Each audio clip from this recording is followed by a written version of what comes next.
sides and bottom of pool once a week to remove algae buildup. By moving algae away from the sides of the pool, it's easier to be cleaned with chlorine and through the filter. Use a pool filter. Cartridge filters that don't require backwashing use less water. Simply rinse off the filter with a tap or hose and replace. If you have a portable pool, you may find the pump supplied isn't always strong enough to maintain clean water.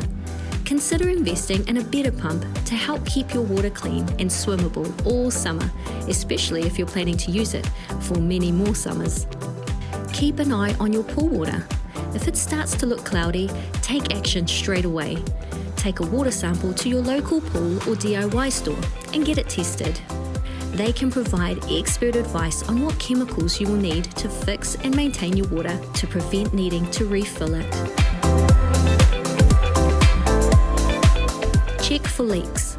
If you find you need to add more than 5 centimetres of water to top up your pool every week, you may have a leak.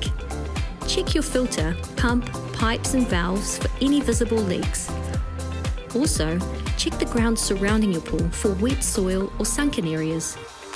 Mark your water level with tape and keep an eye on it.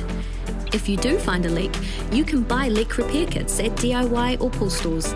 Simply follow the instructions to get that leak sorted.